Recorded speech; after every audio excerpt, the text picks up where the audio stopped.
Rafael grew up in a coastal province on the northeast side of the Dominican Republic. Y allá en Santo Domingo, ¿cómo se llama el pueblo donde tú vives? Yo nací en Samaná, en Los Róbalos, una parte de Samaná, pueblito pequeño ahí. ¿Y la familia tuya? ¿Cuántos hermanos? ¿Grande la familia? Son muchos, sí, son muchos. ¿Cuántos son? 10. 10. 10. ¿Cuántos hermanos? Somos 3 varones y el resto de hembras. 7 hembras. Sí. Allá en Santo Domingo, desde chiquito, tú siempre sabías que tú quieres jugar pelota. ¿Con quién tú practicaste? ¿Quién te enseñó todo? ¿Tu papá? ¿Un amigo allá? ¿Quién fue que te llevaba para los play todos los días? Yo desde que me acuerdo de que tuve reconocimiento fue jugando pelota. No me acuerdo quién me enseñó, sino que mi papá jugaba pelota y siempre me mantuve... Y él me llevaba mucho a los juegos. Me acuerdo que tenía una pasolita y me llevaba a los juegos y había un play cerca de mi casa y todo. Hay que allá en Santo Domingo lo que uno juega siempre es pelota desde chiquito. Allá se vive y se come pelota. Allá se vive y se come pelota, así mismo. Y siempre... Pero jugué varias ligas en la capital. En Villa Carmen, jugué también en los Trinitarios, que fue en la única liga que jugué en la capital. At age 14, Devers was practicing on a field in Santo Domingo when he caught the eye of a Sox scout. So around June or July of 2012, our area scout, Manny Nanita, he's our supervisor in the Dominican Republic, called us and kind of, raised the flag, and he was like, emphatic that there was a player, a super talented player down in the Dominican named Rafael Devers who was really impressing him. And so he reached out to me. I made sure we got some looks at him, and then I myself went to scout him shortly thereafter because everybody that was going down there was saying that this was a special talent. Special was an understatement. Not only was Rafael talented, but even his trips to the field were unique. Yo leí un sitio que dijo que tú te llevaba un caballo de que para el play, que tu mamá se enojaba contigo. Sí. Dime un poquito de eso. Yo dejaba de ir a la escuela y me iba a montar caballo siempre. Siempre me iba a montar caballo para allá y me acuerdo un caballo que tenía un vecino mío que yo siempre lo cogía y él me echaba un boche y mi mamá cada vez que yo llegaba tarde, yo salía a las 6 de la mañana y llegaba a las 6 de la tarde, me acuerdan de mi abuela también. Every time he's there, you sit with him in the dugout, after the games, you're trying to get to know him, and he was very forthcoming with this information and his background stuff, and it was very interesting. His dad played some baseball. He had several brothers. We've actually scouted some of his cousins, and so it's crazy. I mean, we were getting old, but he was very forthcoming, and he was always, like I said, like he is now, very engaging. Romero eventually saw Devers play in person, and one thing stood out immediately. First saw him right around, I want to say, July or early August of 2012. So he wasn't eligible to be signed until the following July of 2013. And right off the bat, it was impressive. I mean, we see this cheeky, baby-faced kid come up and very energetic, very happy all the time, smiling. You could tell he loved to play, which is very important, obviously, especially in a market like this. You want somebody who's passionate about what they do, and that was evident from the beginning. He was extremely talented, especially when he went to hit. That was there aren't many guys that we've seen that had an advanced approach, feel to go along with mechanics. There were a lot of very intriguing traits from him from an offensive standpoint. And then defensively, we also thought that, he's got elements to work with. We liked his footwork, we liked his arm strength, he had good hands. So we knew that we were going to have to work with him on a few things, but overall, he was impressive from the outset. Rafael's youthful appearance made it easy for friends to find a suitable nickname.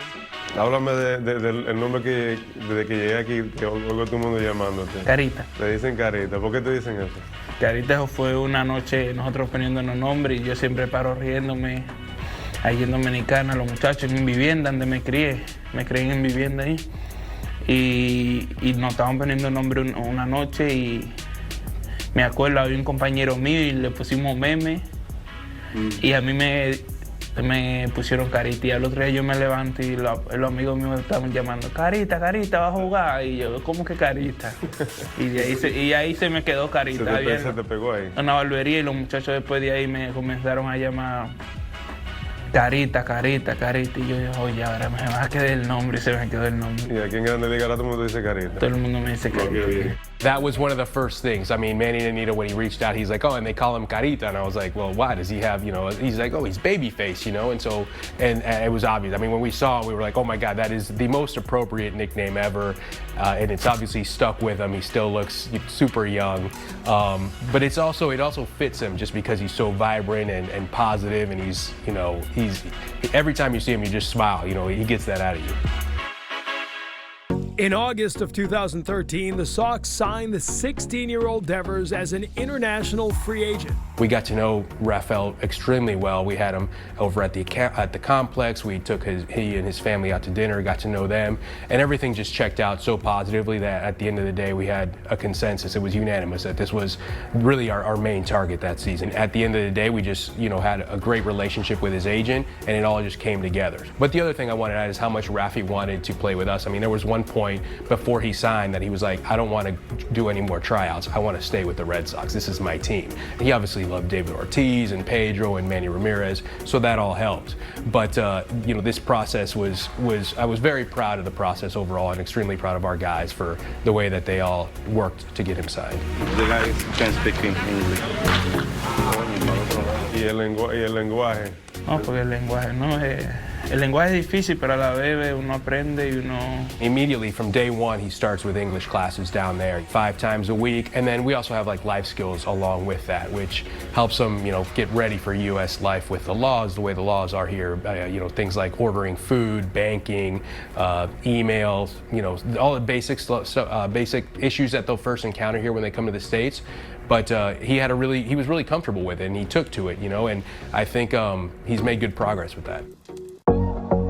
After a year in the Dominican Academy, Devers joined Single-A Greenville in 2015 as one of the youngest players in the minors. ¿Qué fue lo más dificultoso que tú encontraste llegando al país que los Estados Unidos y quién te ayudó como a hacer la transición de venir para acá?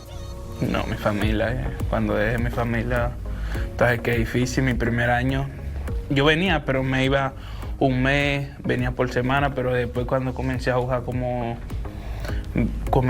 la media, quedé de pin trainer aquí y siempre llegaba temprano y duraba esos meses aquí y mi familia no la podía mandar a buscar. Y eso fue una cosa de lo más difícil que se me hizo a mí adaptarme a... Devers struggled in High A Salem in 2016, hitting just .233 in the first 2 months of the season. Up until last season, I had never had a bad season, so that was a learning experience for me. But then come the second half, I decided to keep putting in the work and keep putting in more effort. The second half of the season went much better. I was struggling a little bit with the defense, but now as the years have gone by, I feel like I've really improved on the defensive side of things. But he bounced back, hitting .300 in 77 games with AA Portland in 2017. Yeah, he felt like his bats a little more advanced than his defense, but he's been gaining ground defensively, and he felt where he feels very comfortable now playing third base, and he feel like his improvement every day. He's a talented enough to say that he'll be in the big league soon. How soon, we don't know. What I can say is that the kids will be, an all-star at some point in the big leagues.